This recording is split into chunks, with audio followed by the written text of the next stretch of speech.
संतों के महामहिम वचनों के अनुसार जो चलता है वो पुण्य एकत्रित करता है, और जो कुमार्गगामी बुद्धि के अनुसार चलता है वो पाप एकत्रित करता है।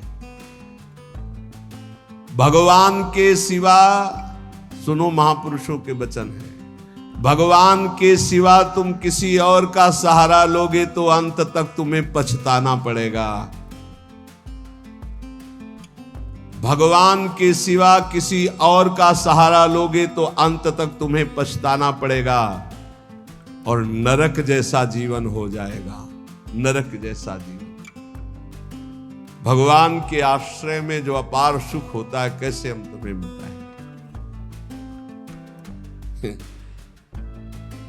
ये जीव सोचता है धन का आश्रय, परिवार का आश्रय, बिल्कुल सब नाटक, धोखा ही धोखा। सच्ची मानिए, भगवान के सिवा दूसरे का सहारा लोगे तो अंतिम में तुम्हें पछताना पड़ेगा, नरक जैसा कष्ट होगा। अगर भगवान का सहारा है तो सच्ची माने जीवन परम मंगल में देखने को मिल रहा है। नारकी स्थिति से जीवन परम मंगल में देखने को मिल रहा है। दूसरा, संसार के मनुष्यों से जो प्रेम किया जाता है वो अगले जन्म का निमंत्रण है, अगला जन्म का। और यदि भगवान से प्रेम किया जाता है तो परम धाम जाने का, अगला जन्म का खत्म। अब देखो तुम्हें पसंद क्या करना है।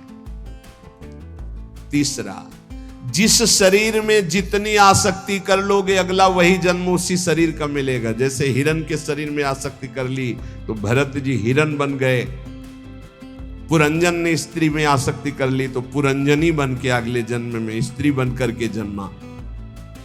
इसलिए जिस शरीर से अधिक प्रेम कर, जो मकान से ज्यादा प्यार करता है वो छिपकली बनकर मकान में रहता है। जो जिससे अधिक प्यार, वो ऐसी योनि को प्राप्त। तुम योनि प्राप्त करने के लिए नहीं आए, भगवान को प्राप्त करने के लिए मानव देह प्राप्त किया है। नाम जप करो, सच्चाई से नाम जप करो, तुम्हें खुद दिखाई देगा जो लिखा है। कोई किसी से प्यार नहीं करता, सिर्फ नाटक, सिर्फ नाटक प्यार का चल रहा, कोई प्यार। जो राग और द्वेष पूर्वक जीवन व्यतीत करता है वो दुर्गति का पात्र बन करके नाना प्रकार की नारकी योनियों को भोगता है। प्राय राग द्वेष में ही जीवन जा रहा है। ये 18 दोष भोगने ही पड़ते हैं जो भगवान का भजन नहीं करता। भूख, प्यास, बीमारी, बुढ़ापा, राग, द्वेष, मोह, निंदा, चिंता, भय, खेद, विषाद, जन्म, मरण, विस्मय, शोक, मंद, अरति, कहीं मन नहीं टिक रहा, घोर अशांत, डिप्रेशन, अरति। ये 18 दोष भगवत विमुख को भोगने ही पड़ते हैं।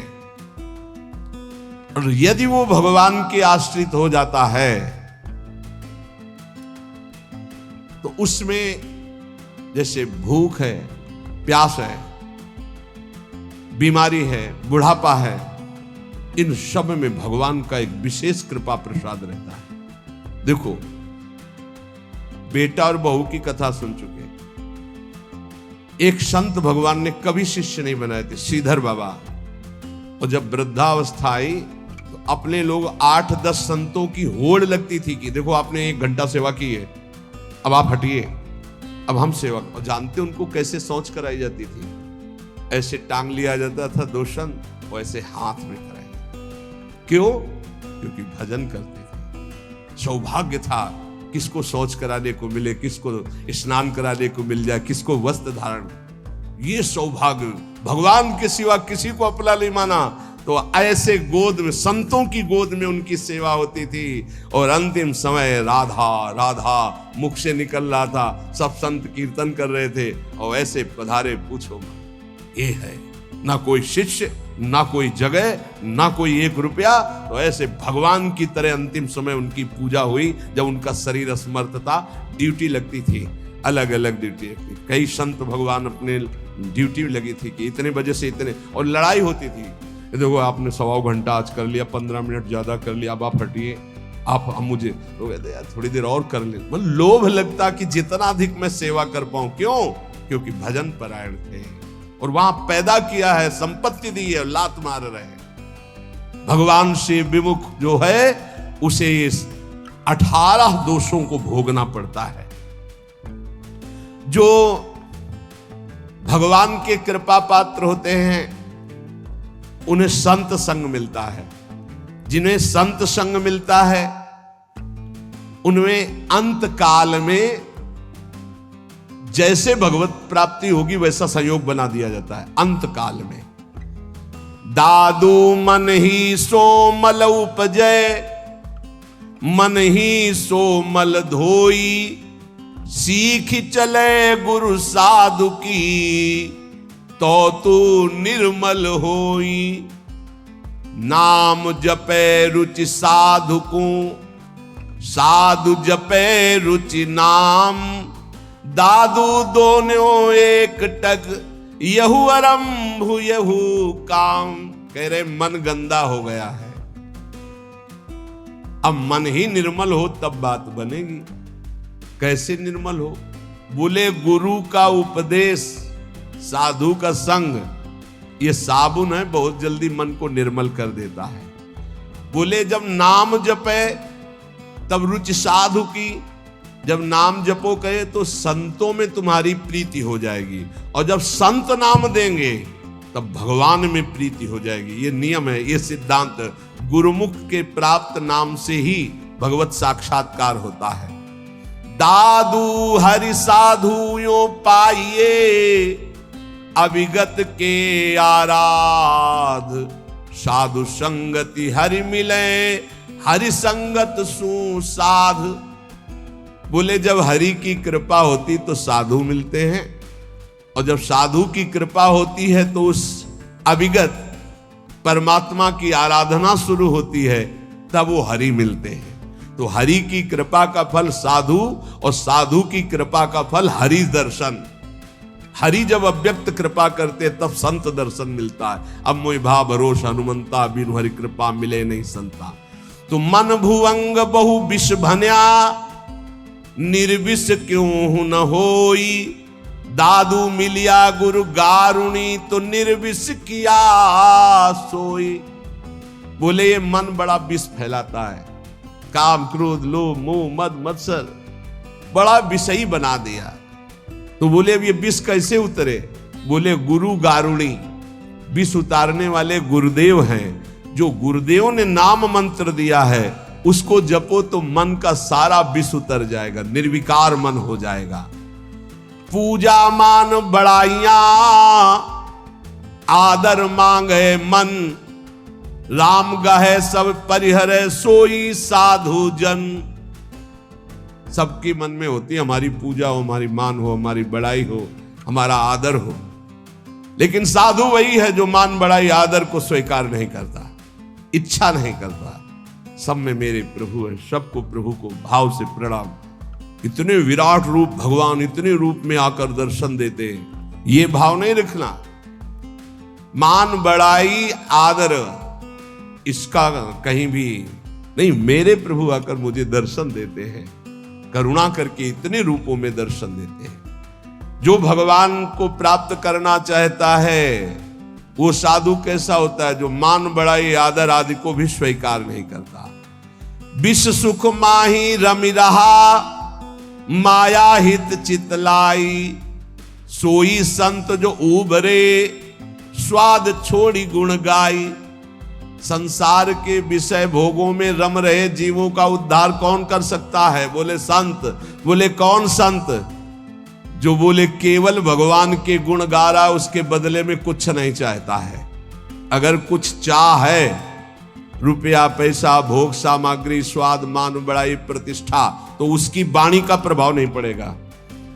विषयों में फंसे हुए, माया में फंसे हुए जीवों का उद्धार किससे होता है? बोले संत से।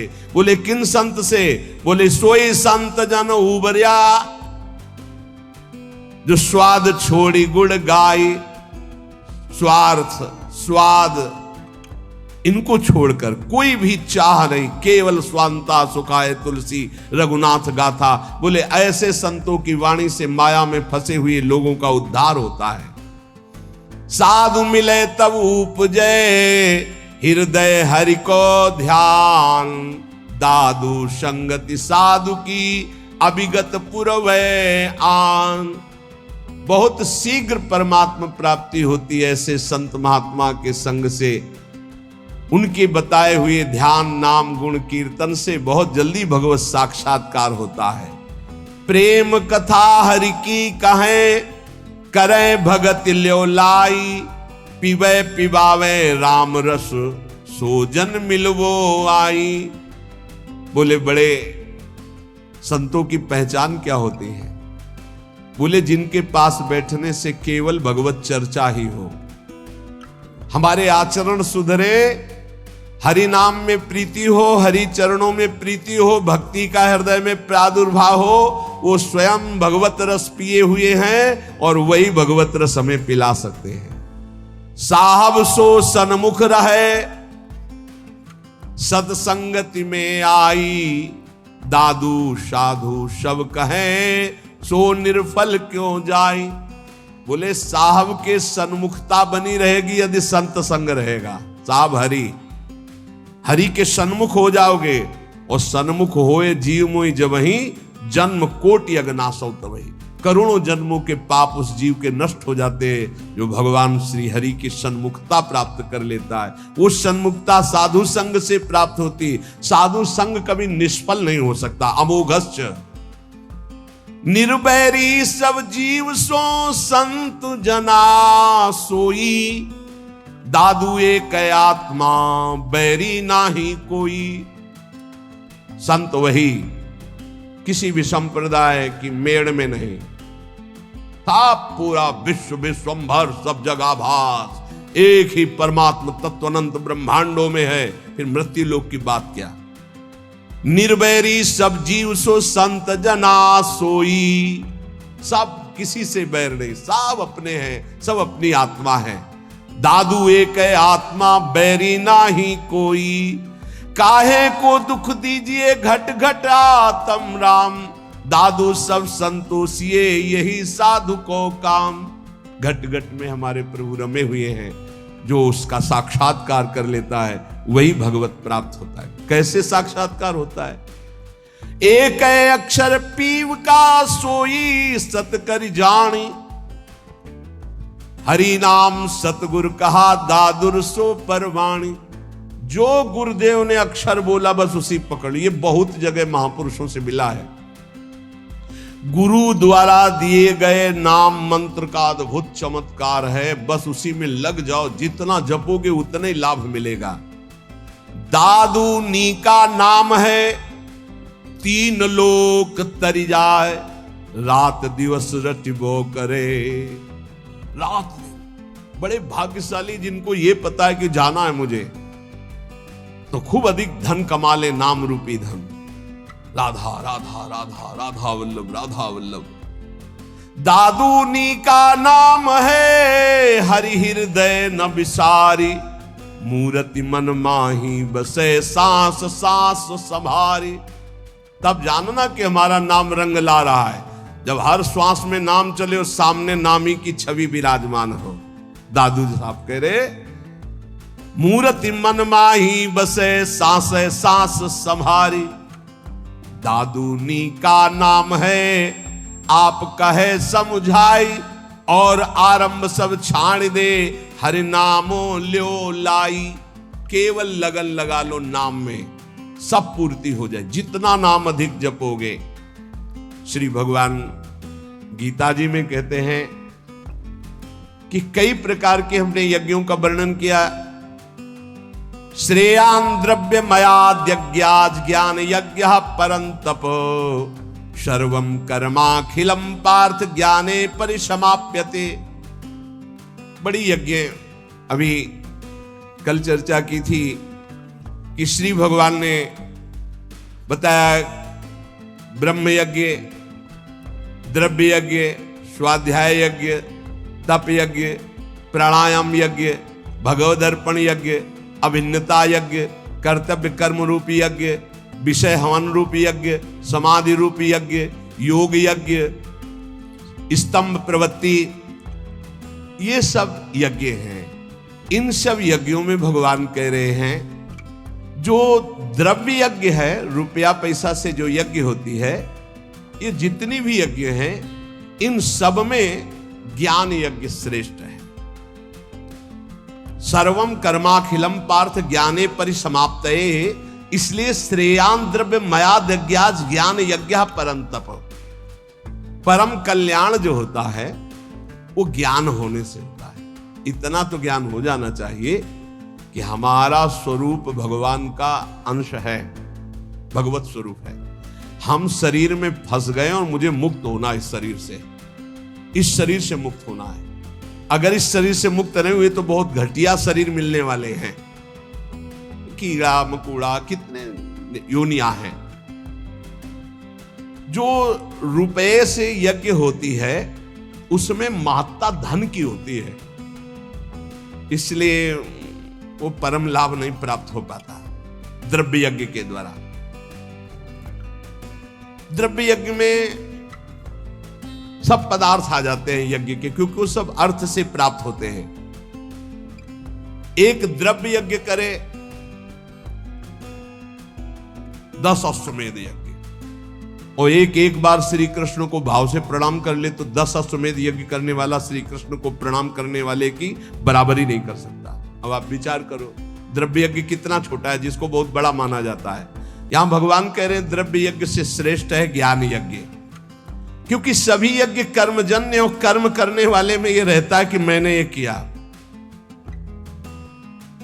एक हमने देखा है यज्ञकर्ता को अभिमान नहीं, अंदर के कितने विशुद्ध भाव होते हैं धार्मिक पुरुषों में। उनकी मैदा की कई फैक्ट्रियां थी, वो आते थे पूर्व गुरु आश्रम में जब संन्यास मार्ग में थे, 10 गाड़ी उनके साथ होती थी।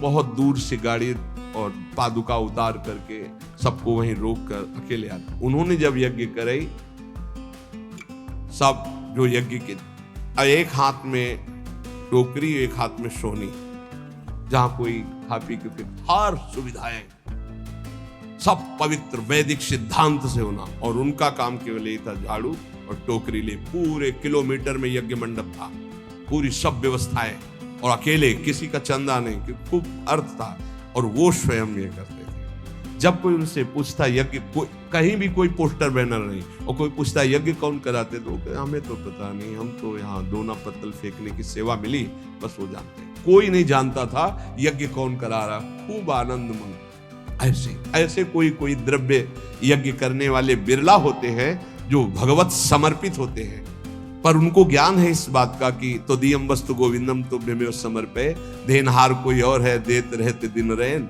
लोग भरम मोपे करे तासो नीचे नयन। ऐसे वो महान गृहस्थ में रहते हुए भी वो महान याज्ञिक थे, यज्ञ करने वाले। तो जब द्रव्य यज्ञ कराई जाती है तो उसमें कहीं ना कहीं अहम स्फुरित हो जाता, मैंने इतने करोड़ अर्पित किए, मैंने इतने लोगों को पवाया। तो जीवन मुक्त होने के लिए वो पर्याप्त नहीं रह गया, क्योंकि अहम का लय होना चाहिए। इसीलिए भगवान कह रहे हैं सर्वम कर्माखिलम पार्थ ज्ञाने परिसमाप्तये। ज्ञान में क्या होता है, अहम का नाश हो जाता है। इसलिए भगवान यहां कह रहे कि सबसे बढ़िया यज्ञ है ज्ञान यज्ञ। अंतःकरण में 3 दोष होते हैं जिनके कारण भगवत साक्षात्कार नहीं हो पाता। मल कहते हैं संचित पाप को। जो संचित पाप होते हैं उनके कारण भजन में मन नहीं लगता। जहां भजन शुरू करोगे, भगवत मार्ग की बातें शुरू करोगे, तो पाप आकर्षण शुरू हो जाएगा, इसे मल कहते हैं। दूसरा होता है विक्षेप, चित्त का चंचल होकर बार बार भोगे हुए विषयों का चिंतन करना, इसे विक्षेप कहते हैं। आवरण कहते हैं अहंकार, अज्ञान। इन 3 के कारण जीव की भगवान में रुचि नहीं होती और भगवान की प्राप्ति में बाधा ये 3 पहुंचाते। मल, संचित पाप, विक्षेप, भोगों के प्रति चित्त का चंचल होना, आवरण, अहंकार, अज्ञान। जब हम कोई भी कर्म करते हैं तो उसमें ये आवरण ढक जाता है, अहंकार, मैंने ये किया। और जहां ये हुआ मैंने ये किया, तो उसका कल्याण नहीं हो पाता है। ये खास बात है। उसका फल मिलेगा, उसे भगवत प्राप्ति नहीं हो पाएगी। अहंकार विमूढ़ात्मा करता हमें मंदते, अहंकार में मूढ़ता बनी रहती है और ये रहता है कि मैंने ये किया, और जब मैंने ये किया तो अवश्य भोगना पड़ेगा, चाहे शुभ हो या अशुभ हो, भगवत प्राप्ति नहीं होगी। जब हमें किसी महापुरुष का आश्रय मिलता है, संत महात्मा का, और वो जब हमें उपदेश करते हैं, तब हमें समझ में आता है कि सारे कर्म भगवान के लिए करने हैं। हमारे पास जो शारीरिक बल, रुपया, पैसा, भोग सामग्री, सब श्री भगवान की, तो हम भगवत भाव से जब कर्म करके भगवान को समर्पित करने लगते हैं, तो हमारे अंदर के दोष नष्ट होने लगते हैं। मल पहले नष्ट होगा, संचित पाप भस्म होंगे। अब हमको थोड़ा विवेक आने लगा कि जितने भोग भोगे उनमें कोई सुख तो है नहीं, तो बार बार चित्त जो भोगों की तरफ जा रहा था उसे वापस करने लगे, तो विक्षेप नष्ट होने लगा। अब अहंकार भगवद अर्पित होकर के चरणों में चला गया, तीनों ठीक हो गए। मल विक्षेप आवरण जहां हटा, सामने सच्चिदानंद भगवान का उसको अनुभव हो जाता है। अब बोले ये मल विक्षेप आवरण हटाने के लिए जो साधु संग चाहिए, गुरु का संग चाहिए, वो कैसे प्राप्त हो? बोले जब विवेक, वैराग्य, समदमादि सठ संपत्ति, मुमुक्षता, श्रवण, मनन, निधिध्यासन, तत्व पदार्थ संशोधन, ये जो दैवी भागवती ज्ञान के साधन है, इनकी जब प्राप्ति की इच्छा होती तो गुरु बनाने की इच्छा होती। कोई ऐसे संत मिले, कोई ऐसे सदगुरु मिले। देखो भगवान सामने विराजमान है अर्जुन के, और कह रहे हैं कि जब कभी मल विक्षेप आवरण हटाने के लिए ज्ञान की आवश्यकता होती है, तो गुरु की प्राप्ति की इच्छा होती है। तो अपने मल विक्षेप आवरण को हटाने के लिए, कल्याण प्राप्ति के लिए, मंगल के लिए, सुख प्राप्ति के लिए, ज्ञान यज्ञ के लिए, तत्व ज्ञान के लिए किसी संत का आश्रय लो। कैसे? बोले तद्विद्धि प्रणिपातेन परिप्रश्नेन सेवया उपदेक्षन्ति ते ज्ञानम ज्ञानिनस्तत्वदर्शिनः। भगवान से पहले प्रार्थना करो कि हमको तत्वज्ञानी महात्मा मिल जाए। बड़ा मुश्किल है तत्वज्ञानी महात्मा मिलना। ये छोटी छोटी मेड़े ऐसी बन गई हैं, लड़ाई झगड़ा, एक दूसरे की निंदा स्तुति समझे नहीं पा रहे। जैसे जमीन में खड़े होकर देखो तो कोई 7 खंड की, कोई कुछ ऐसे बिल्डिंग, और थोड़ा हेलीकॉप्टर में बैठ के देखो ऊपर उड़ के, तो सब एक जैसा दिखाई देने लगेगा। तो जो ऊंचाई में चढ़ा हुआ महापुरुष है वो एक जैसा दिखता है, सब जगह एक है। देखो शास्त्रों में हमने वैदिक सिद्धांतों में भी पाया, आ ब्रह्म है, आ।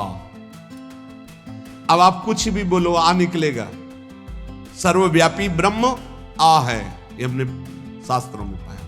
का, खा, गा, चा, छा, टा, ज्ञा, का से लेके ज्ञा तक कोई भी अक्षर बोलो, आ निकलेगा। अब जो अक्षर है वो ब्रह्ममय है। ऐसे ही चराचर जगत ब्रह्म में, सर्वम खलमिदम ब्रह्म।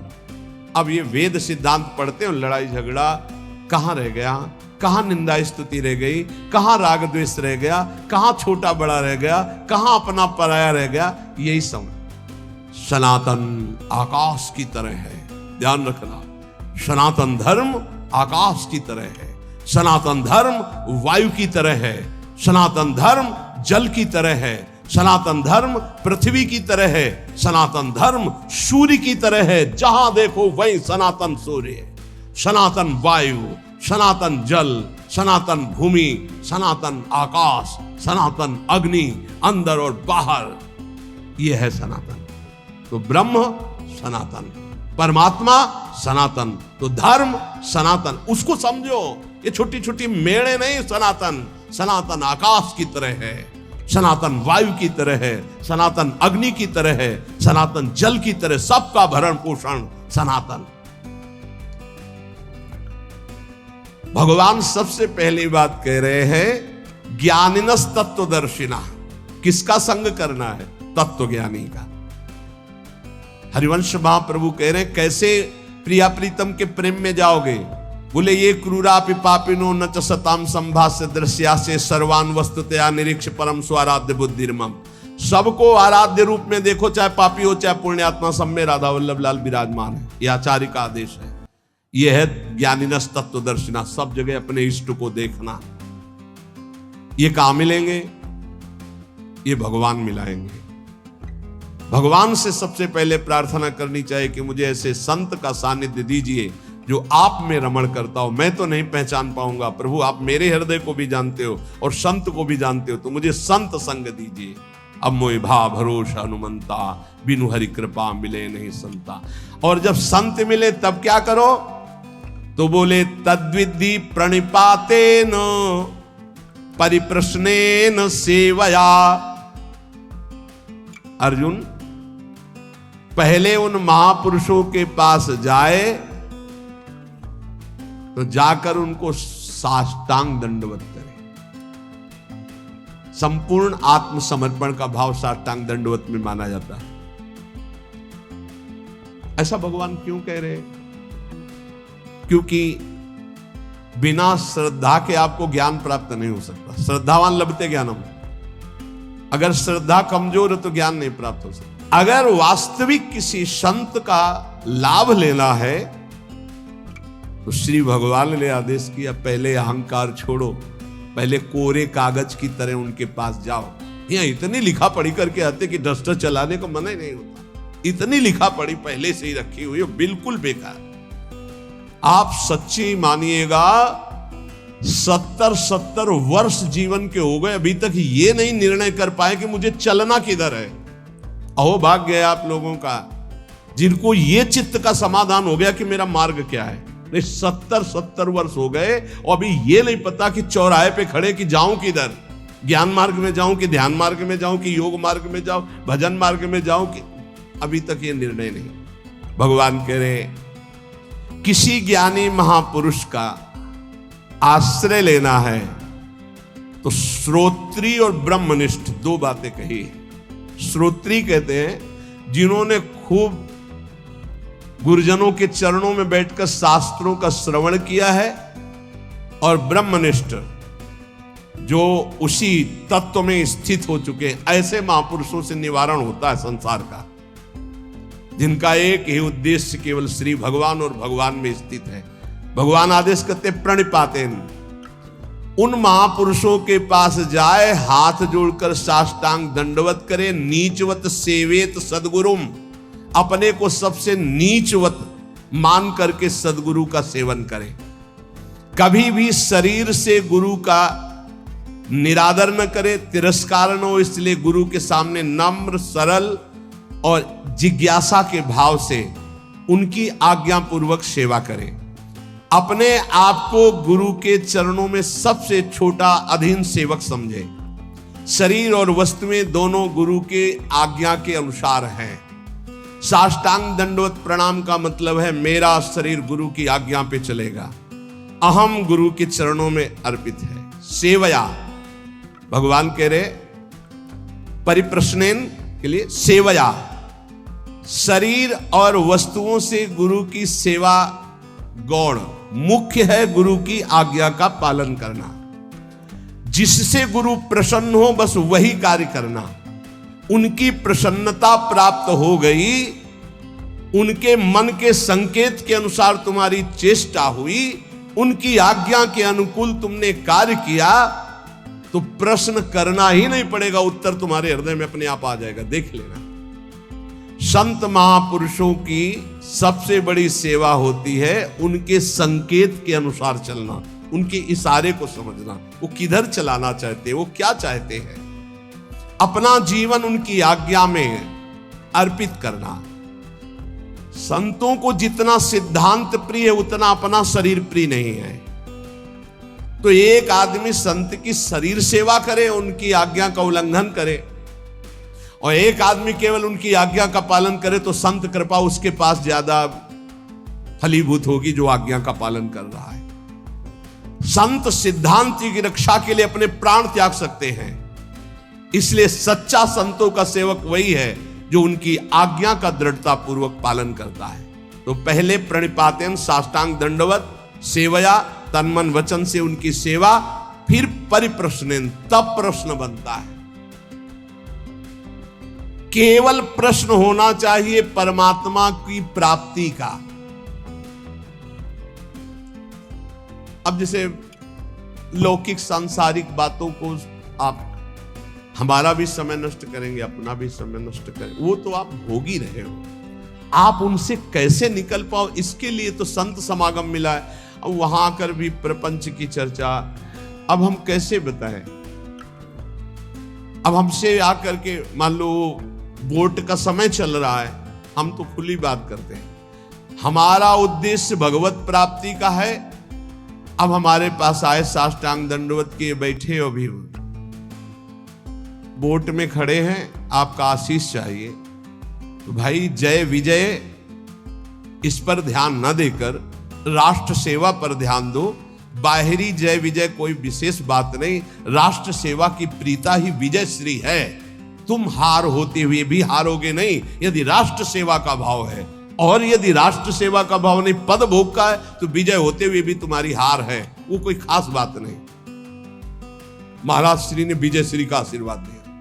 हम कहते हैं भैया हमारी बात को समझो, हमारा उपदेश केवल धर्म, राष्ट्र और भगवान के लिए है। विजय श्री उसी के पास है जो उत्साह संपन्न होकर हमारे राष्ट्र की सेवा का भाव रखता है। ये प्रजा भगवान का स्वरूप है।